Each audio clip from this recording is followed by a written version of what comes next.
Bienvenidos a un nuevo programa del Ciudadano que grabamos desde el Centro Cultural Necochea Biblioteca Popular Andrés Ferreira. La Fundación Educacional de la Usina Popular Cooperativa Sebastián de María lleva adelante cursos y talleres a lo largo del año. Su presidenta, Pilar Vitale, nos brinda detalles acerca de estas actividades. Pilar Vitale, ¿qué tiene previsto para este 2026 la Fundación Educacional de la Cooperativa Eléctrica? Buen día. Y bueno, todo lo previsto para este año es positivo, con mucho crecimiento. Esperamos que las cosas se den como los estamos proyectando. Hay muchas cosas más nuevas que el año pasado. Bueno, lo de siempre. Nosotros los cursos del año pasado los seguimos manteniendo y se están agregando cursos nuevos. Todos no los tenemos todavía. Recién empiezan a partir de abril los cursos. Hay algunos que no cortaron en el verano, que siguen estando. Pero bueno, nuestros proyectos son poder traer teatro, poder que el teatro tenga más movimiento, que venga más gente a los cursos, que se anoten porque todavía hay espacios para los cursos nuevos.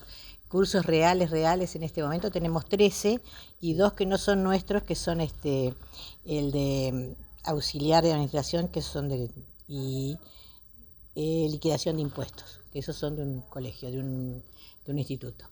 Después lo demás es todo de acá y bueno, como siempre, proyectando y esperando que se den las cosas. Hoy no es un día que te dice que va a salir todo bien porque está tan feo, tan triste, pero nosotros tenemos mucha esperanza. Son cursos y talleres, aquellos que quieran inscribirse, que quieran anotarse, dónde deben concurrir, qué deberían hacer. Acá, en la Fundación. En este momento estamos, lo que no tenemos en este momento es francés. Francés no lo tenemos este año, que Clara dejó, así que por un problema que escapa a nosotros, así que eso sí necesitaríamos que algún profesor de francés. Y después tenemos inglés de viajero, tenemos danzas, tenemos teatro, tenemos, bueno, el coro, tenemos danza tribal, danzas urbanas para chicos, taller de teatro, bueno, todo lo que te dije, arte y decoración, arte decorativo, pintura, todo eso tenemos. Así que lo que se necesitan, que vengan, el que quiera dar clases acá, que por ahí los ubicamos en algún lugar, en algún momento, y poder dar algún otro taller. Se acerca la fecha del 24 de marzo, fecha en la cual se van a cumplir 50 años del último golpe de Estado perpetrado en la Argentina, fue allí por 1976. En virtud de ello, hoy tenemos dos entrevistados que hablan en relación con lo que esto significó. En principio, Mariela Martí, que es periodista y docente, y que es la autora del único libro escrito en Necochea sobre los desaparecidos en este distrito durante aquellos años negros de la dictadura. Transcurrido este tiempo entonces, Mariela reflexiona acerca de lo que significó aquel golpe de Estado y sus consecuencias. Mariela Martí, a 50 años del último golpe militar, en tu caso escribiste un libro sobre los desaparecidos de Necochea. Bueno, ¿qué significó para vos ese trabajo? ¿Qué tal, Hugo? ¿Cómo estás? Sí, a 50 años del golpe uno repiensa aquellos momentos. El libro, recordemos que la investigación comienza en 2004, se publica en 2008. Uh-huh. Es decir, que ya tenemos varios años de publicado. Creo que de alguna manera fue una deuda pendiente que se tenía con los necochenses detenidos desaparecidos en la ciudad.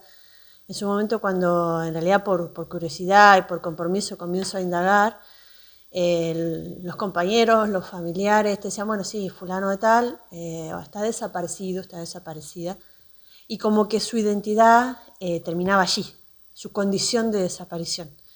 Entonces en ese momento pensé que era necesario contar quiénes eran, dónde habían vivido, a qué escuela habían ido, qué pensaban, hinchas de qué club eran, además de su compromiso político. Para dejar una huella y para que justamente su memoria no se perdiese.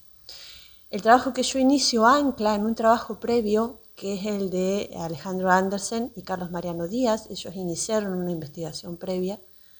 Yo anclo en eso con el permiso de ellos y la amplío. Y la amplío encontrando testimonios y encontrando personas que en su momento no habían sido denunciadas ante la PDH. Decido hacer un cierre, porque en realidad si queremos contar esas historias no terminamos nunca. Decido hacer un cierre y con la Comisión por la Memoria Militante llevamos adelante todo lo que fue la campaña para la impresión, porque fue una impresión a pulmón, la entrega de materiales, la donación de materiales a las escuelas, a las bibliotecas escolares y a las bibliotecas públicas, la presentación del material. Y ahora, años después y a 50 años del golpe, lo que sí nos queda es la necesidad de seguir trabajando. ¿Por qué? Porque a partir de la Constitución en 2001, no recuerdo en qué año se crea el Archivo Municipal por la Memoria, que es muy reciente, que funciona en la Escuela de Arte. Bueno, ahí Manuel Ibáñez y Alejandro Andersen siguen con la investigación y yo conté la historia de 22. Incluso uno de los últimos, Yani, conozco su historia y accedo al testimonio de la familia meses antes de la impresión. ¿Qué quiero decir con esto? Y Alejandro y Manuel ahora han ampliado ese número a 28. Incluso Edén, que es una militante social que vivía en Juan L. Fernández, lo que quiero decir con esto es que la memoria siempre será incompleta y que siempre debemos seguir trabajando en pos de la construcción de memoria, no solamente para mantener viva la memoria de quienes no están, sino para que nuestra sociedad aprenda que nunca más terrorismo de Estado.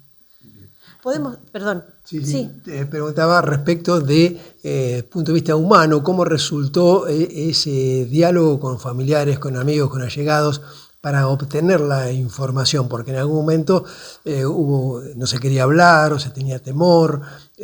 ¿Cómo te resultó a vos en lo profesional y en lo humano? Uh-huh.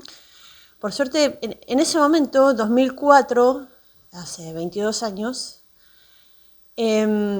no había el acceso que hay hoy a redes, a testimonios, a producciones, la verdad es que no lo había. Claro. Tampoco, después recién de lo que es el inicio nuevamente de los juicios, las personas también se largan a hablar nuevamente, pero antes era como más dificultoso, no era imposible, era más dificultoso. Lo que yo hago es en realidad iniciar conversaciones con los familiares, contarles lo que quería hacer e ir de la mano de los familiares. Acceder a las fuentes orales recomendadas por quienes ya me habían conocido, por quienes ya habían sido entrevistados por mí. Y en realidad las primeras entrevistas fueron muy duras, porque quienes eran entrevistados no tenían por qué saber qué es lo que yo iba a hacer con eso, y no tenían por qué confiar en relación a qué iba a hacer yo con eso. Y es una herida abierta que remueve todo un sentimiento que por lo menos en lo cotidiano uno trata de llevar adelante. Llegado el momento de hablarlo, de conversarlo, es imposible que eso no rebrote nuevamente. Así que las primeras entrevistas fueron muy duras. Después uno va aprendiendo, porque es así. Y precisamente eso para las personas resultó remover emociones, vivir cosas del pasado. Y en tu caso particular, ¿cómo te resultó, cómo te impactó humanamente más allá de la obtención de la información? De alguna manera es un antes y un después. Las entrevistas, la publicación del material es un antes y un después. Si bien siempre estuve vinculada a la militancia social o a la militancia en relación a la defensa irrestricta de los derechos humanos, esas vivencias fortalecieron mis creencias, mis ideas, mis opiniones al respecto. Si personas que padecieron tanto pueden seguir adelante y pueden seguir con la defensa, yo más que nadie, pero no solamente pensando en ellos, sino pensándonos como comunidad. En este caso Necochea, porque la investigación es acá, pero pensándonos como comunidad, que más allá de lo que pienses, más allá de incluso de tu partido político, de tu religión, de lo que pienses de la vida, nunca más un Estado terrorista. La esencia del Estado es garantizar derechos, no es perseguirte, no es torturarte, no es desaparecerte. Entonces, creo que ahí hay un límite. Pienses lo que pienses, ahí hay un límite. Sí, no se puede combatir el terrorismo haciendo terrorismo de Estado. Justamente, peor aún. Peor aún. Es decir, si el accionar de las agrupaciones armadas del momento fue la explicación que tuvieron los genocidas para llevar adelante un plan sistemático de desaparición, no es el Estado quien debe actuar de esa manera. El Estado debe garantizarte el acceso a la justicia, debe garantizarte un proceso judicial justo y no alguien que diga que vos sos culpable y fusilarte. Esto nos tiene que enseñar a decidir y a construir qué Estado queremos. De eso se trata. El lema ese de siempre memoria, verdad y justicia, ¿por qué a tu criterio precisamente deben fortalecerse estos tres conceptos? Porque todo puede volver. Porque una sociedad que siembra odio y siembra violencia y siembra intolerancia y siembra descalificación y siembra desprotección y siembra individualismo, vuelve. No hay manera de fortalecer lo colectivo si la sociedad está expresando otras maneras, otras formas y no aprendió nada de lo que ya vivió. Claramente, las sociedades, como profesora de historia, uno lo sabe, las sociedades, si no aprendemos, reproducimos procesos. Ha pasado el tiempo, son 50 años, ¿crees que la sociedad argentina ha internalizado el hecho de aquel nunca más del que pronunció en su momento el fiscal Estracera? Yo tengo la ilusión de que un alto porcentaje de la sociedad sí. O si no, no militaría, si no estaría totalmente desanimada. Creo que sí. Creo que un alto porcentaje de la sociedad considera que ese nunca más tiene que ser real. Lo que debemos pensar es, más allá de este 24 de marzo, ¿cómo podemos llevar ese nunca más a nuestras acciones cotidianas? Es decir, no tenés que participar en derechos humanos, podés ser parte de un club deportivo, podés ser parte de una asociación vecinal, podés ser, obvio que podés ser parte de un partido político, pero es decir, las ideas de construcción de lo colectivo, de lo solidario, de lo empático, de la defensa del Estado como garante de derecho y del Estado de Derecho, hace que ese nunca más dentro de todo comience a construirse. Hacemos la primera pausa en Ciudadanos, ya volvemos porque hay más invitados. Te presentamos la nueva Maverick y su financiación exclusiva por Plan Óvalo. Podés elegir la versión que más te guste con un plan a tu medida y con entrega segura.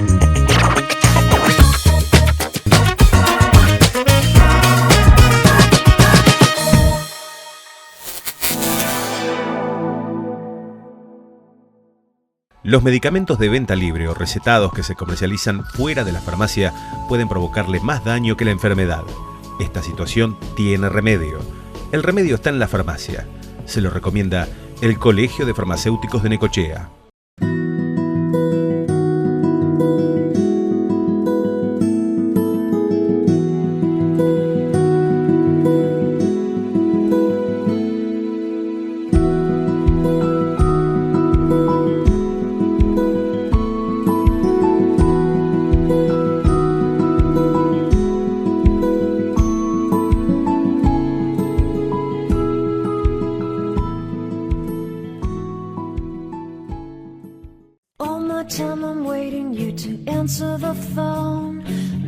Seems to happen, but the last stage is gone.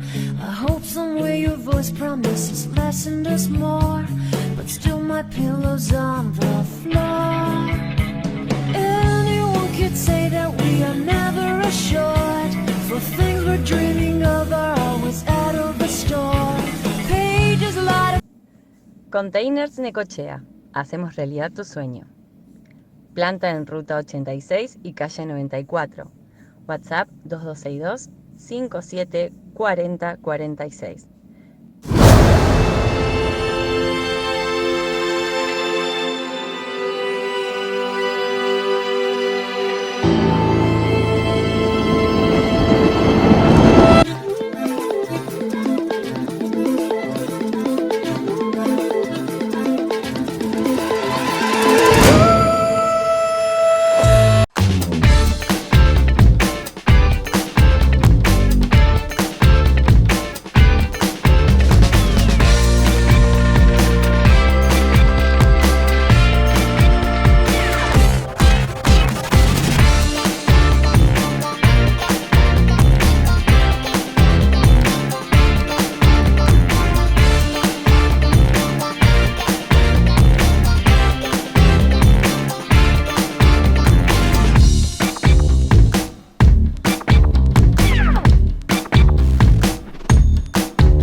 Asociación de Cooperativas Argentinas, la principal organización de productores del país. Semillas, fertilizantes, agroquímicos, asesoramiento gratuito sobre mercados y operaciones de futuro y opciones. Minimice los riesgos de las fluctuaciones de precios. Asegure un valor a su cosecha. ¿Quiere un buen consejo para su negocio? Asesórese con un profesional en ciencias económicas matriculado. Consulte unbuenconsejo.com.ar. Unbuenconsejo.com.ar. Es un mensaje del Consejo Profesional de Ciencias Económicas de la Provincia de Buenos Aires.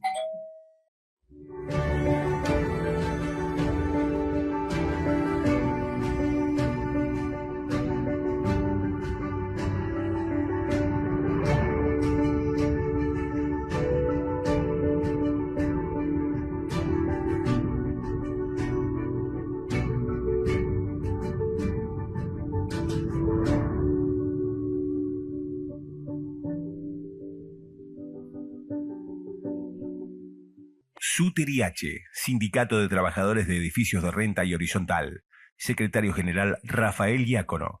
Diagonal San Martín, 1471, teléfono 43 66 31.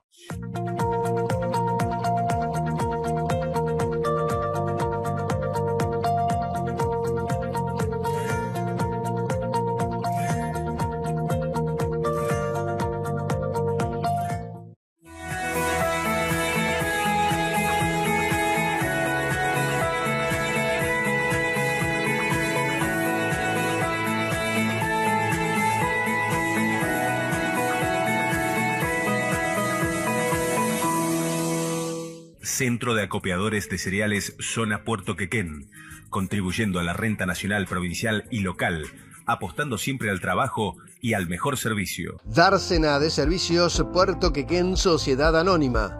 Agencia Marítima, servicios complementarios para el transporte marítimo, explotación de servicios de terminales como puertos y muelles.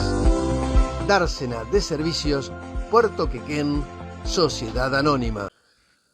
Colegio de Escribanos de la Provincia de Buenos Aires, Delegación Necochea.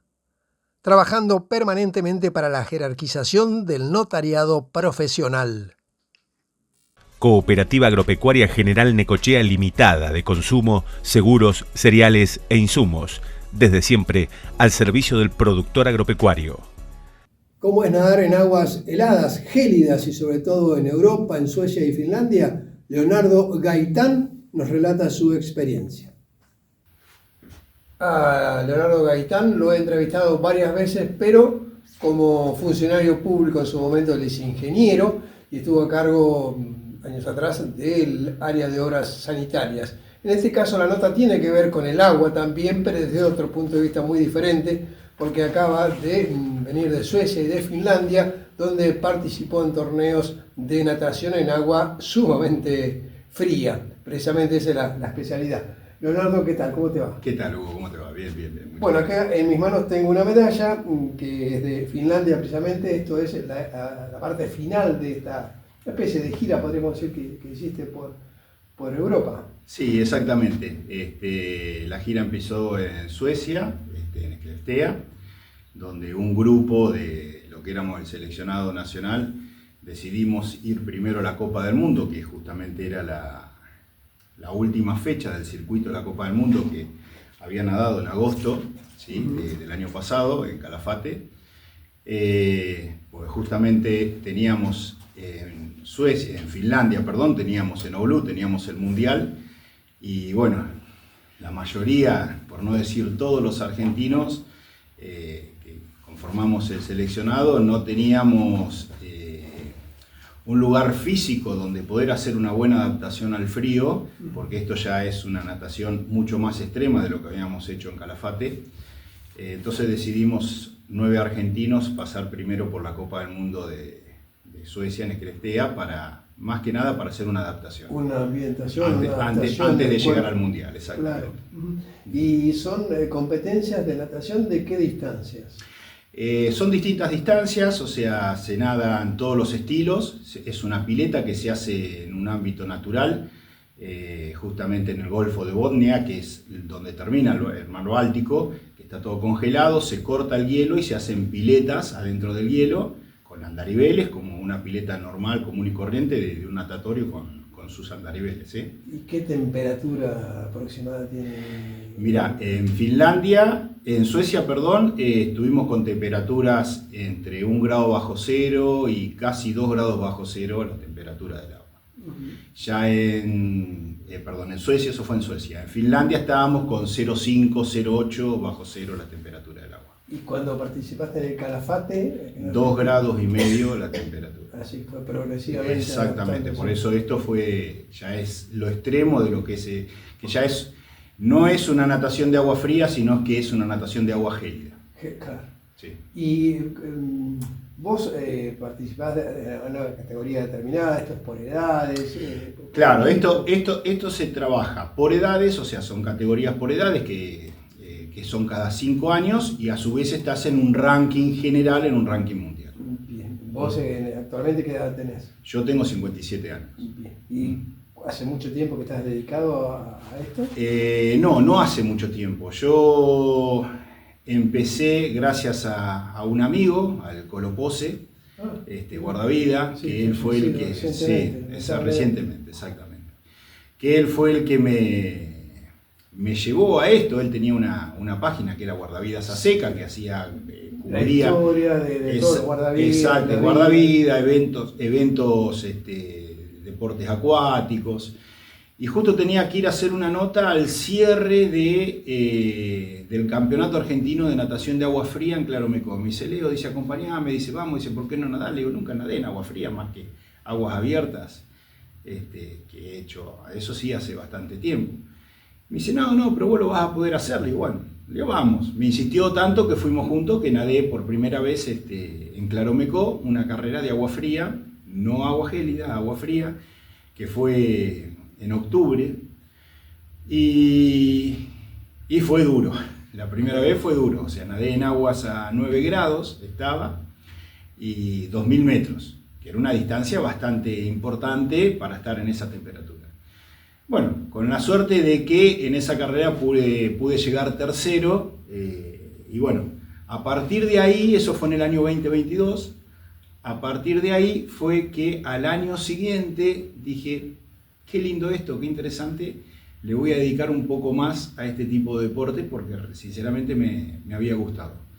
Y bueno, ahí hice todo el campeonato argentino en el 2023, que salí subcampeón argentino en la general, campeón en la categoría.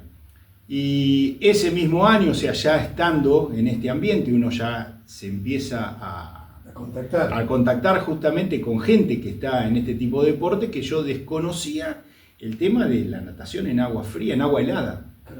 Bueno, ahí donde se hace por primera vez en Argentina la Copa del Mundo, ¿sí?, en Calafate. Es el primer evento.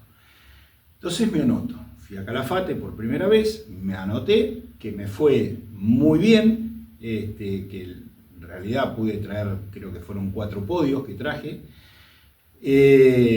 Y bueno, al año siguiente no competí en Calafate, que fue la segunda fecha, y el año pasado volví a competir en el 2025, que sí, que me fue bastante bien, que traje ya 4 medallas, 6 medallas, 4 de oro, 2 de plata, ¿sí? Y bueno, en función del rendimiento que tuve en agosto en Calafate, recibí la invitación de la Asociación Internacional de Natación de Agua Gélida, que es IPSA, de Finlandia, para poder ir a competir allá. Se genera un seleccionado nacional, que también me convocan al seleccionado, y bueno, fue donde fuimos 25 argentinos a nadar al Mundial. ¿Cómo se adapta el cuerpo a la baja temperatura? ¿Lleva un proceso? ¿Se sufre mucho? ¿Cómo es esto de nadar en aguas tan frías? Yo lo fui haciendo en forma paulatina, o sea, yo empecé primero con el agua fría. Con el agua fría uno empieza, después que termina la temporada, a empezar a nadar paulatinamente con el descenso de la temperatura tanto en el río como en el mar, que termina acá en Necochea en el río 6-7 grados. Pero bueno, lo fui haciendo de a poco, mi adaptación fue de a poco. En el 2023 que hice todo el campeonato, o sea, uno empieza ya en marzo y llega hasta el invierno, entonces uno se va adaptando al frío. Y después, nada, entrenar en casa, sumergiéndome en una pileta que tengo, que le pongo agua con hielo, para hacer simplemente, o sea, que el cuerpo se acostumbre al frío, que es totalmente distinto a lo que es nadar en el frío, ¿no? Porque, bueno, uno nadar en el frío por ahí está en movimiento. Claro, estar quieto. Estar quieto es bastante... Eso más que nada es para trabajar más la parte de concentración, la parte mental, la parte respiratoria. Bien. Curiosamente también se habla de que el frío se usa para curar lesiones, para muchas cosas que tienen que ver con la medicina preventiva. Exacto. Sobre todo en atletas de alto nivel o de gran competencia. ¿Qué efectos te genera? ¿Vos notás que te genera efectos positivos en tu organismo, más allá de participar, más allá de lo deportivo o competitivo? La verdad, sinceramente, no he prestado atención, o sea, no soy de enfermarme mucho, ¿sí? Por ahí de resfriarme y de, ¿no? Yo no sé si tendrá que ver con esto de estar metiéndose en el frío que genera más anticuerpos. Claro. Después, en lo que es la natación, que hace un ratito me estabas preguntando, a ver si uno siente un sufrimiento al meterse al agua, la verdad, en mi caso no lo siento. Yo creo que es propio también de la adrenalina, de la competencia, en el momento que uno está en plena competencia y que está en un ambiente donde es muy frío. Porque, bueno, allá en Finlandia, tanto en Suecia como en Finlandia, estábamos con temperatura ambiente de 8 grados bajo cero, 10 grados bajo cero, en malla, sin traje de neopren. Y de ahí ya ir a meterse al agua, o sea, el agua, más allá de que estaba muy fría, estaba a una temperatura más alta que la temperatura ambiente. Entonces, tal vez ese impacto, ese choque térmico no existía como uno acá en Necochea, que va y se mete al mar con 30 grados y le da frío el agua, sí. Justamente por ahí claro. Ni uno se resfrió. No, hasta ahora no. Bien, acá tenemos otras medallas de Leo que tienen los colores de Suecia, precisamente, porque las obtuviste allí. Y precisamente, ¿qué puestos obtuviste? Y mira, en Suecia salí primero en los 200 metros libres, en los 50 metros libres, en los 100 metros libres, en los 25 mariposa, salí segundo en los 25 pecho y los 50 pecho. Eso en Suecia. En Suecia. ¿Y en Finlandia, que fue el campeonato? Y en Finlandia salí segundo en lo que sería los 450 metros libre, que es la disciplina más dura, porque es la que mayor permanencia uno tiene en el agua, la que mayor requisitos te piden para poder nadarla, para poder nadar los 450 metros, más allá de todos los exámenes médicos, había ahí, bueno, en el lugar, en un estadio donde se había armado la pileta, había un grupo de paramédicos donde te hacían un electrocardiograma, te tomaban la presión y a su vez tenías que haber hecho un tiempo mínimo, ¿sí?, en los 200 metros libres. Si vos no cumplías con ese tiempo, no podías participar. Bien. Así que, y en cuanto a lo que tiene que ver con, más allá de lo deportivo, ¿qué significó para vos el hecho de ir a nadar a otro país? ¿Cómo fue la experiencia? Y la verdad que para mí fue un orgullo, ¿sí? Fue un orgullo desde el principio, desde que uno recibe ya, o sea, ese reconocimiento y esa invitación. La verdad que es difícil expresarlo, lo que se siente, ¿no? Pero bueno, me sentí muy lleno en lo deportivo, en lo personal. Y después representar al país, la verdad que es grandioso. Estar con un grupo de argentinos que estamos todos a 13.000, 14.000 kilómetros de distancia de nuestra ciudad, algunos más, los que vivían en el sur. Y bueno, es como que se arma una gran familia, ¿no? Porque nos agrupamos más allá que es un deporte individual y que cada uno compite en su estilo, pero para todos lados juntos, para todos lados cantábamos juntos, la verdad que dejamos la Argentina bien parada ya en todo sentido, porque todo el grupo argentino hemos traído unas cuantas medallas en las distintas categorías, en las distintas distancias, y a su vez le llamó la atención los cánticos, ¿sí? Los cánticos de los argentinos, de la cancha, alentándonos. La gente por ahí en los países nórdicos son más fríos, precisamente. Son más fríos con la temperatura y con el clima, ¿no? Exactamente. Leo, ¿y qué significa para vos la natación? Es un estilo de vida. La verdad, desde muy chiquito yo nado, siempre me gustó el agua y como que encuentro mi espacio, mi lugar. O sea, la cabeza se me va, o sea, es un cable a tierra. Es un cable a tierra. ¿Y esto se complementa con tu labor profesional? ¿Vos seguiste trabajando como ingeniero? Yo sigo trabajando como ingeniero, trabajo en forma independiente como ingeniero, también soy docente, y bueno, y trabajo de la ingeniería ya hace muchos años. Muy bien. ¿Hay alguna perspectiva de alguna otra competencia? ¿Vas a seguir con esto? Sí, por supuesto voy a seguir. Ahora en agosto vuelvo a ir a la Copa del Mundo en Calafate, nuevamente, que se hace acá. Bueno, y a seguir con este tipo de deporte y nada, esta trayectoria.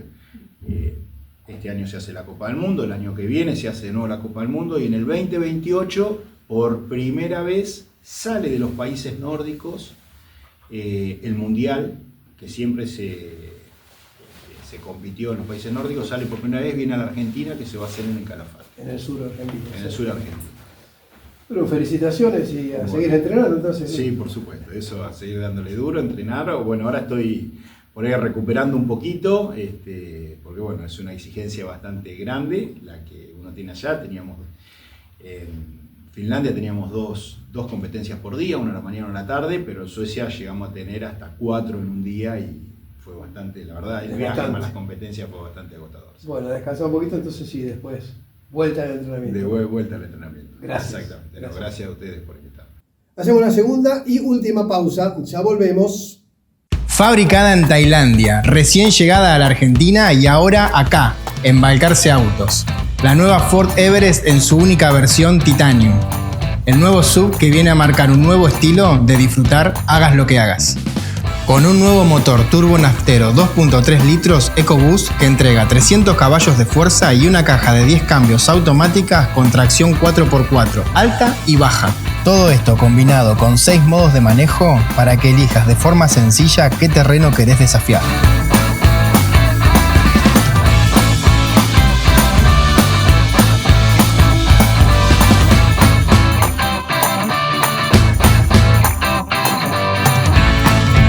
En el interior es superior a cualquier otro vehículo, con butacas eco cuero, calefaccionadas y eléctricas. Pantalla de 8 pulgadas y una multitáctil de 12 pulgadas con toda la conectividad. Techo panorámico, salida de aire en el techo para que el confort se note en todas las plazas. ¿Por qué digo todas las plazas? Porque la nueva Everest incorpora una nueva fila de asientos, convirtiéndola en la única del segmento con 7 asientos con tan solo apretar un botón.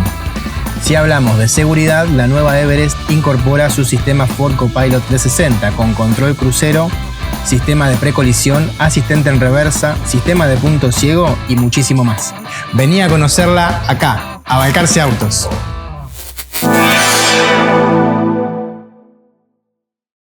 Hay remedios que pueden ser peores que la enfermedad, los que se venden fuera de la farmacia.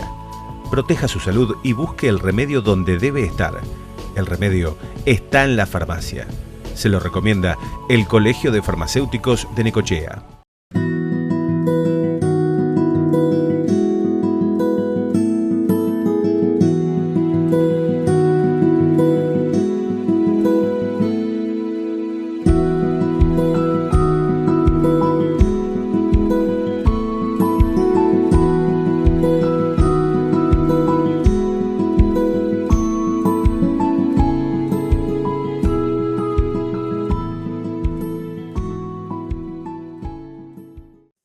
Time I'm waiting you to answer the phone.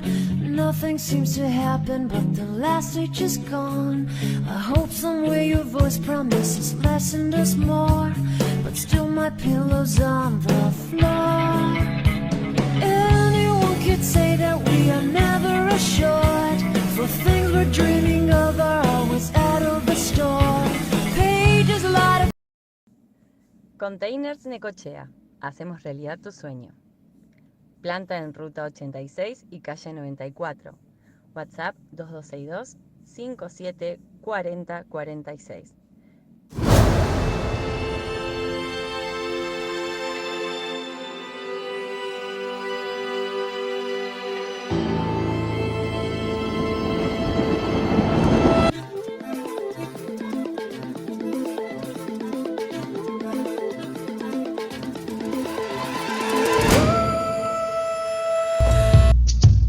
Asociación de Cooperativas Argentinas, la principal organización de productores del país. Semillas, fertilizantes, agroquímicos, asesoramiento gratuito sobre mercados y operaciones de futuro y opciones. Minimice los riesgos de las fluctuaciones de precios. Asegure un valor a su cosecha. ¿Quiere un buen consejo para su negocio? Asesórese con un profesional en ciencias económicas matriculado. Consulte unbuenconsejo.com.ar. Es un mensaje del Consejo Profesional de Ciencias Económicas de la Provincia de Buenos Aires.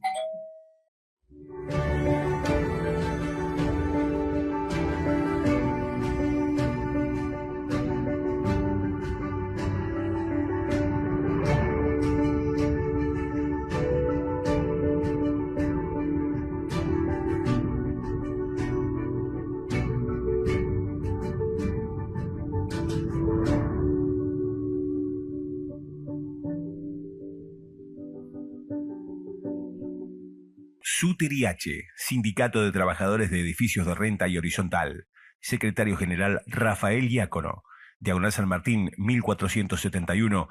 Teléfono 43 66 31.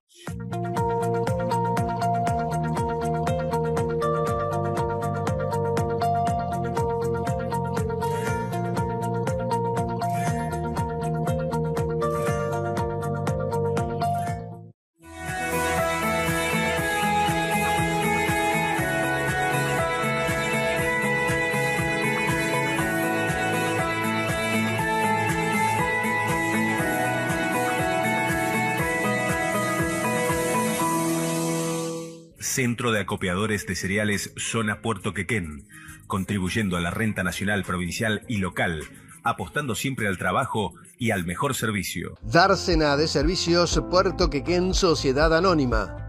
Agencia Marítima, servicios complementarios para el transporte marítimo, explotación de servicios de terminales como puertos y muelles. Dársena de Servicios Puerto Quequén Sociedad Anónima. Colegio de Escribanos de la Provincia de Buenos Aires, Delegación Necochea, trabajando permanentemente para la jerarquización del notariado profesional.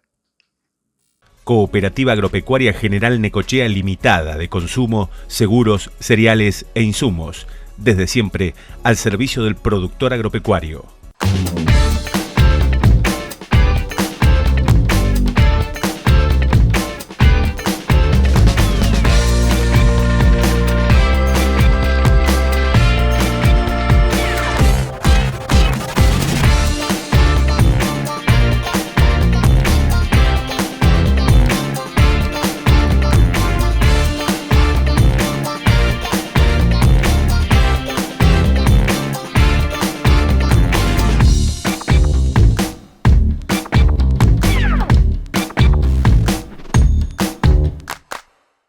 Volvemos a lo que fue el golpe de Estado de 1976. En este caso, quien habla es Pedro José Ascoiti, que fue una de las personas de Necochea detenidas. Lo detuvieron aquí en Necochea, luego fue trasladado a Mar del Plata junto a otros necochenses militantes de distintos partidos políticos, del peronismo, del comunismo y en su caso particular del radicalismo. Transcurridos estos 50 años, quien también fue luego dirigente político, legislador nacional, legislador provincial, primero fue concejal aquí en Necochea muy brevemente, lo cierto es que de esta manera reflexiona acerca de lo que fue aquel golpe de Estado cometido, reiteramos, el 24 de marzo de 1976.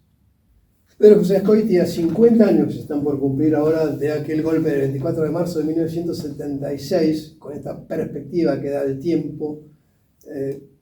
¿Qué mirada tenés de lo que pasó? Bueno, yo creo que en la Argentina hubo muchos golpes de Estado. El 30, 43, 55, 66, la caída de Frondizi antes. Todos significaron persecución, cárcel, muertes. Pero este tuvo una particularidad en el del 76. Fue peor de todos, claramente, porque, como lo dijo la CONADEP, posteriormente lo ratifica la justicia, fue un plan sistemático para hacer desaparecer personas.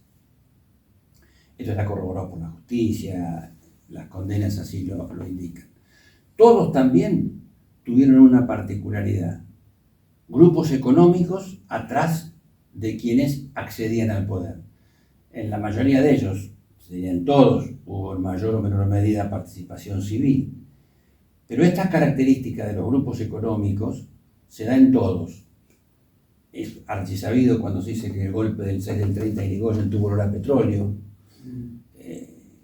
El golpe de Ilia claramente estuvieron atrás los laboratorios internacionales por la ley de medicamentos. Las petroleras por la anulación de los contratos también de Frondizi. Y en este en particular, vos pensás que después del golpe del 76, es cuando la deuda externa crece, se multiplica casi por 5, pasa de 9.000 millones a 45.000 cuando Alfonsín toma el poder. Reasumió en el 83. Entonces siempre los grupos económicos estuvieron. Pero aquí hay también una particularidad. Tenemos que reconocer que en el 76 no vivíamos en el paraíso. Había un nivel de violencia importante en la Argentina. Organizaciones armadas que conspiraban contra un gobierno democrático, en el caso de los montoneros, contra el gobierno que ellos mismos habían elegido porque era un gobierno peronista. Esto contribuyó, decididamente contribuyó. Y han pasado 50 años, pensemos que ya una persona, un hombre, una mujer de 50 años son hombres mayores y no habían nacido. No habían nacido cuando fue el golpe, sí. Entonces me parece que hay que hacer docencia sobre esto. Mucho mejor que yo, lo explica Ernesto Sábato en el prólogo de Nunca Más. Si vos me permitís, ¿cómo no? Hugo. Que es el prólogo de lo que fue... El Nunca Más, que es el informe de la CONADEP. Que es la Comisión Nacional de... Claro que está... Es de las primeras ediciones, la que tiene el prólogo original. No se le quitó. No se le quitó o no se le cambió el prólogo. Sábato empieza a hablar de que en Italia había habido un caso similar con las Brigadas Rojas. Claro, con Aldo, y lo secuestran a Aldo Moro. Exacto. En ese momento intentan, ante un detenido, torturarlo.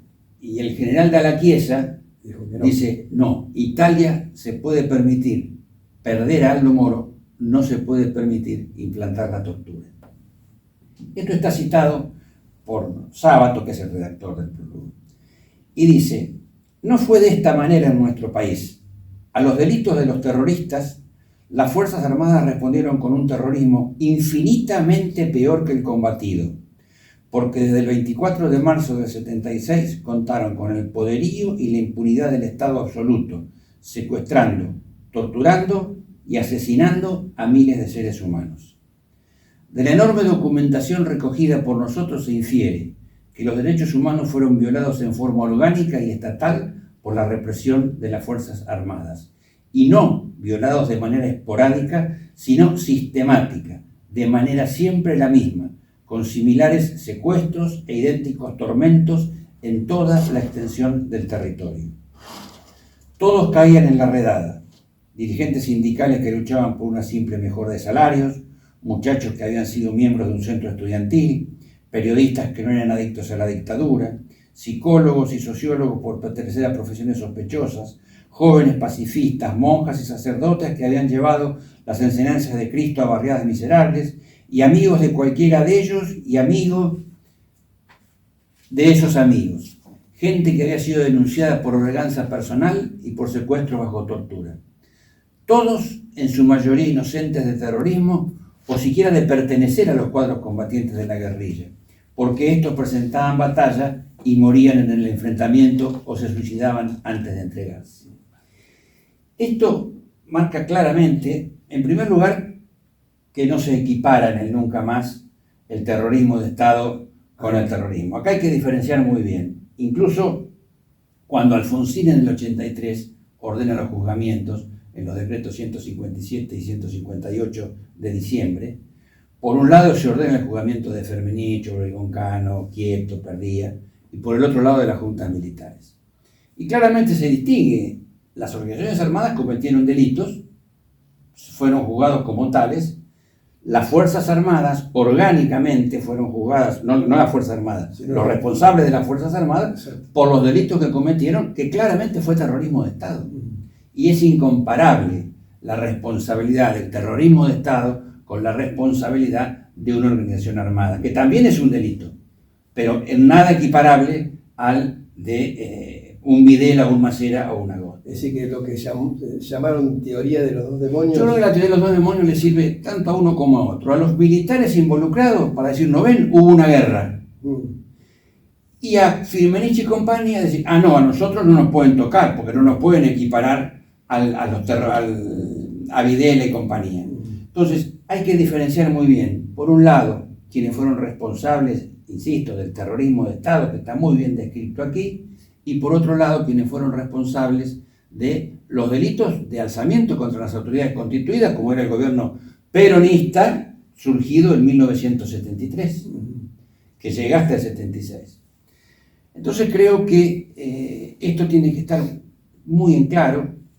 Creo que tenemos que homenajear a la valentía de Raúl Alfonsín en 1983 en ordenar el juzgamiento en su calidad de jefe de las Fuerzas Armadas, lo mismo que de la CONADEP, destacar el accionar de la Cámara Federal de la Ciudad de Buenos Aires, que fue, bueno, a fin de año tuvimos el orgullo de que nos visitara Ricardo Gil Lavedra, de que fueron quienes juzgaron y quienes probaron, en base a todas las pruebas juntadas por la CONADEP, quienes probaron las atrocidades que cometieron los militares en el ejercicio del poder, que claramente constituyó el delito de terrorismo de Estado, que es un delito imprescriptible. Esto significa que por el paso del tiempo no es que en algún momento se puede dejar de castigar, es punible a pesar del paso del tiempo. Bien. ¿Crees que en la sociedad argentina se ha internalizado esto de que porque en algún momento cuando Alfonsín decía que reivindicaba la democracia, que con la democracia se cura, se come y se educa, en algunos momentos hasta se lo ha ridiculizado por esa frase, pero creo que interpreto que era revalorizar lo que era el sistema democrático. ¿Crees que eso está internalizado ya en la Argentina? Porque antes había el temor de un golpe de Estado. Es más, recuerdo que cuando recién había asumido Alfonsín, había una foto en un comercio, me acuerdo muy clarito en Liniers, donde decía Raúl Alfonsín 1983-1989, y mucha gente decía, pero ¿vos te crees que va a llegar Alfonsín al 89? Bueno, es cierto que había muchas dudas porque la experiencia sí lo indicaba. No había ningún gobierno civil, salvo el primero de Irigoyen y el segundo de Alvear, y el primero de Alvear, habían podido terminar, hablamos de los gobiernos elegidos bajo la vigencia de la Sáenz Peña, ¿no? Entonces convengamos que había un escepticismo con respecto a si se terminaba o no. Bueno, de ahí la magnitud de la presidencia de Alfonsín, que le pudo entregar a un presidente civil de otro partido y elegido por el pueblo la banda presidencial. Yo creo que en esto mucho tuvo que ver, el nunca más, la docencia, y me parece que hay que seguir haciendo docencia permanentemente y creo que está bien mantener la memoria. Ahora, yo estoy de acuerdo con la memoria, con la verdad, con la justicia, pero primero está la verdad. Entonces, establezcamos cuál es la verdad. Sobre esa verdad se hizo justicia, fueron las condenas. Y sobre esa verdad y esa justicia establezcamos la memoria. Porque si no, ¿qué pasa? Siempre hay una corriente negacionista que intenta decir, no, bueno, no fue tan así, acá hubo una guerra, cosa absolutamente disparatada, acá no hubo ninguna guerra. Y aún si la hubiera habido, cosa que no fue cierto, pero aún si la hubiera habido, aún en las guerras hay reglas que hay que respetar. No hay grupos de tareas. Acá fue una carnicería. A ver, vamos a ponerlo, en Necochea fuimos unos cuantos los que fuimos detenidos clandestinamente, secuestrados, cargados en camionetas de la policía de aquellos años o en camiones del ejército que andaban en caravana recorriendo la ciudad, casi siempre de noche, y así fueron levantados, o fuimos levantados, dirigentes gremiales, dirigentes políticos, dirigentes estudiantiles. En tu caso personal, Perico, vos eras porque militabas en Franja Morada del radicalismo. Yo militaba en la Juventud Radical, había empezado a militar estando en el colegio secundario. Cuando me fui a estudiar a La Plata, yo me voy en el año 73, empiezo a militar en Franja Morada, que es la expresión universitaria del radicalismo. Del radicalismo, sí. En el año 75 soy elegido presidente del Centro de Estudiantes. Cuando viene el golpe se anunciaba, el golpe estaba en los diarios, se pronosticaba. Es más, a nosotros nos avisaron, yo no recuerdo qué dirigente partidario nos avisó, dijo, escóndanse porque el golpe es mañana pasado. Era inminente, sí. Digamos, era inminente, ya se sabía. Bueno, y se tomó la decisión de que cuando se produjera el golpe nos íbamos de La Plata. Presumíamos que íbamos a estar más seguros en el interior que lo que podíamos estar en La Plata o en cualquier centro universitario importante. Bueno, en mi caso no fue así. Pero... ¿Y en qué fecha exactamente fue? Esto fue el 9 de abril, el 9 de abril del 76. Bueno, y allí ya habían estado algunos detenidos. Recuerdo que antes que yo había estado Mario de Francisco. Yo soy muy amigo de su hermano Juan Carlos, que se había alcanzado a escapar, pero con Mario yo estuve después que lo largaron y al poco tiempo me levantaron a mí. Yo estuve junto con Oscar Aramburu, con su hija Marcela. Además, con Marcela nos liberaron juntos y uno de los hermanos Povileites, los tres, una noche. Ricardo y Antonio. Ustedes se van. A mí en la noche esa que me levantaron, cuando llego a la comisaría del centro, que en esa época no se le decía primera o segunda, era la del centro de la plaza, que no era, ni siquiera era comisaría, la de la plaza. Bueno, así lo encontré a Cali del Prado, que lo habían levantado esa misma noche, y después juntos nos llevaron a Mar del Plata.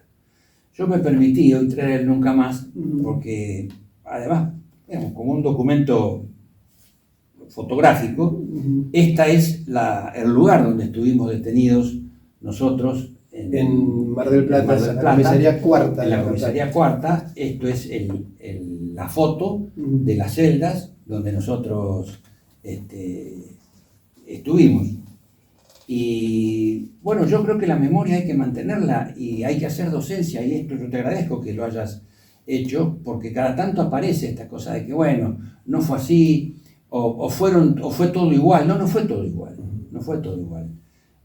Porque como decíamos al principio, una cosa es con todo el aparato del Estado, con toda la estructura de las Fuerzas Armadas, salir a perseguir de manera totalmente irracional y arbitraria, sin ningún tipo de control judicial, absolutamente sin ningún respaldo legal, absolutamente nada, a organizaciones que por fuera de la ley, como son o fueron en su momento las organizaciones armadas, Montonero, las dos más importantes, sí.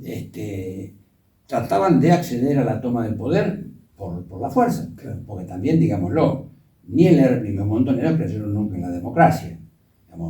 No era que peleaban por la democracia. Había que combatirlas.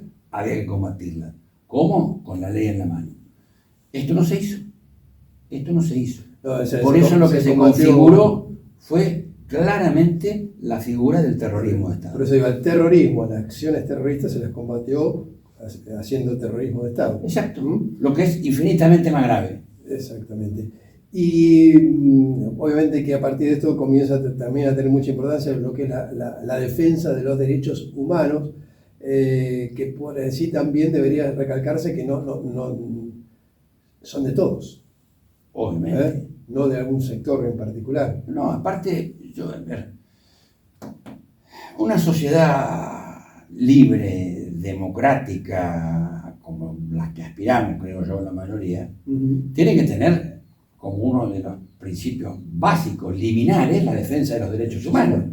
A ver, ¿cuál es el derecho humano por excelencia? La defensa de la vida. Sí, el derecho a la vida, sí. Entonces, a partir de ahí, el derecho a la libertad, la libertad de opinión, bueno, todos los derechos que consagra nuestra Constitución Nacional en su primera parte. Todos, creo yo, tenemos que bregar para que eso sea realidad.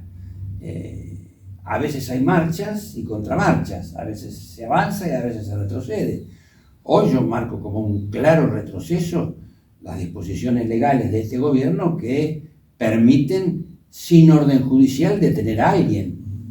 Eso es una clara violación en detrimento de los derechos humanos. La pregunta va porque a veces que no hay, si bien hay coincidencia cada vez que se hace el acto, por ejemplo, en Necochea en particular, que es donde vivimos nosotros, por allí hay sectores que en algún momento se han sentido no coincidentes con la prédica de quienes lo organizan.